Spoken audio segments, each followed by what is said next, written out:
Sa i takon, mund të themi, lëvizjet që po bën kryetarët e partive. Shpesher themi që Albin Kurti paktën me njohje nga Bahamas, një njohje modeste, por që shtot listës atyre vendeve që njohin Kosovën si shtet pavarur dhe sovran. Heqjen e sanksioneve nga Bashkimi Evropian dhe faktin që ndodhin vetëm një javë para se Kosova të shkojnë në këto zgjedhje të jashtëzakonshme, por në palën e 4 të zgjedhjeve që u bë shumë e lodhshme për Kosovën, a mendon se nuk ka ndodhur rastësisht, por që t'i shkojnë si kredo politike vetëvendosjes dhe Albin Kurtit? Jo, nuk e besoj tamam kështu. Besoj që është inerci shumë e madhe për përpjekjeve që bëhen jo vetëm nga Kosova, por edhe faktorëve të ndryshëm që janë të përfshirë për mbajtjen e shtetit Kosovës në skakierë ndërkombëtare. Është vërtet edhe konstatimi juaj që ka një lloj sensi i cili shkon pak me këtë narrativ afër vetëvendosjes. Po fakti është pak më ndryshe. Është vërtet që Bashkimi Evropian të paktën dhe nga përplasjet që ka pasur brenda radhëve të saj ka arritur të kuptojë që masat shtrënguese të Kosovës kanë qenë të vendosura më shumë me këshillimin e të dërguarit special zotit Lajçak dhe të drejtorit për zgjerimin në Bashkimin Evropian, se sa ishin masa të vendosura dhe të miratuara në formë unanime, siç vepron Bashkimi Evropian nga Këshilli i Evropës. Ndërkohë që për Serbinë, me problematika pafund, ju e dini që Serbia ka në kurrizin e saj akuzën shumë të madhe për atë që bëri në Banjsk. Nga ana tjetër, ka akuzat shumë të mëdha për tërheqjet që ka bërë nga marrëveshjet me Kosovën, jo vetëm që s'mori masa shtrënguese, por në çdo moment thuaj që për të marrë këto masa duhej vendimi i përbashkët i vendeve të Bashkimit Evropian, domethënë të Këshillit të Evropës. Tani ka diçka për sa i përket njohjeve.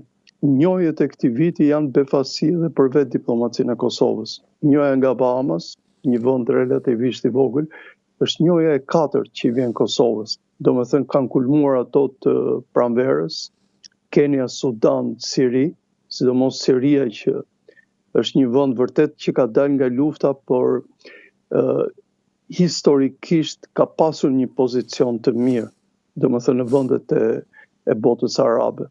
Ndërsa Kenia dhe Sudani, unë veçoj Kenia, është një vend i cili është një vend interesant dhe kjo më shumë i atribuohet politikës së Kosovës se sa të them faktorëve të tjerë. Po keni parasysh në këtë sens që ka luajtur shumë dhe faktor individual. Për shembull ka ndihmuar zoti Pacolli në mos gaboj, ka ndihmuar faktorë të tjerë dhe duket që ka një lloj qasje tashmë edhe në komunitetin arab ndaj Serbisë, sepse Serbia me politikat e saj i ka bërë dhe ato të shikojnë pak më ndryshe realitetin kosovar. Dhe kjo e Sirisë në mendimin tim është një gjë jashtëzakonisht e madhe.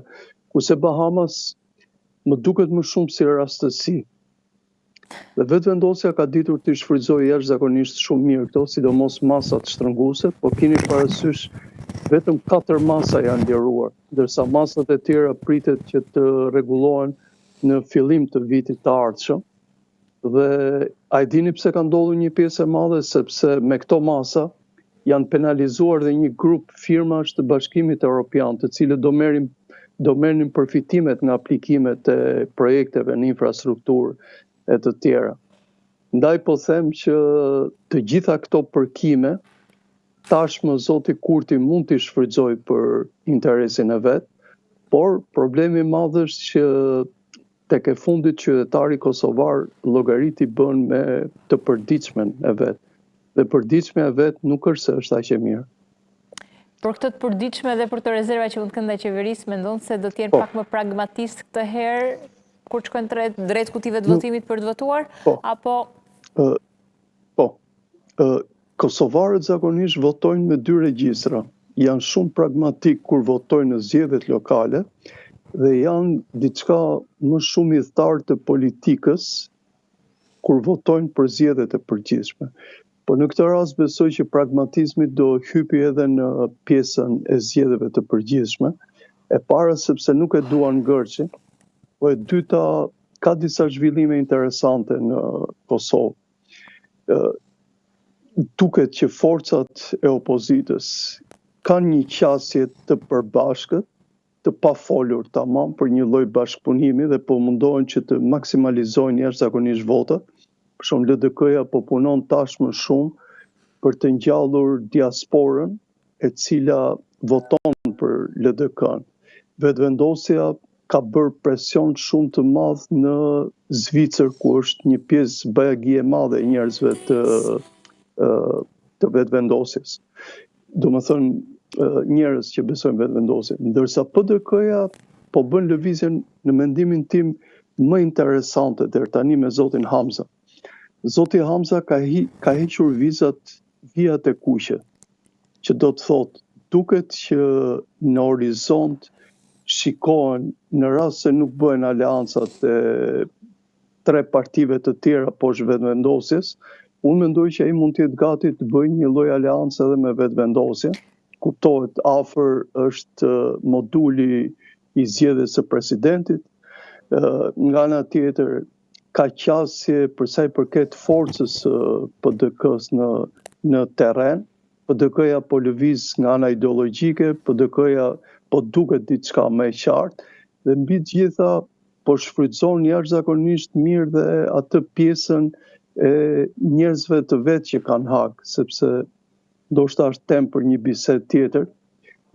Gjyqi ndaj njerëzve në Hag ka vendosur pak jo një lloj pikpyetje, po ka ndryshuar disi narrativën e luftës UÇK-s, domethënë nga një luftë e madhe organizuar kundër okupatorit, tashmë duket një luftë sporadike, një luftë e përçarë, një luftë me probleme shumë të mëdha, thjesht për të shpëtuar 4 njerëzit që janë atje. Dhe zoti Hamza, për shembull, ju e dini, para pak ditësh ishte vetë në Hag, tregoi që e mban një qendrim dhe atje, po edhe në elektoratin vendas. Dhe zoti Hamza, ashtu si zoti Abdigjiku, njohin shumë mirë ekonominë. Dhe zoti Hamza ka dhe një përparësi tjetër që duke i prekur institucionet e Kosovës, të gjitha, në të gjitha nivelet, po për shkak të angazhimeve të tij ndër vite. Për shkak të angazhimeve, ka statur shtetari më tepër se sa zoti Abdigjiku që vjen nga shoqëria civile, po që e njeh shumë mirë ekonominë, dhe kuptohet këtu barabitet me zotin Kurti, i cili tashmë ka përvojë goxha të madhe. Zoti Kurti s'ka përvojë administrative mirëfilli, sepse është katapultuar direkt në politikë, por zoti Kurti ka përvojën e një kryeministri tash, se është 2 herë kryeministër i Kosovës dhe kjo nuk është pak.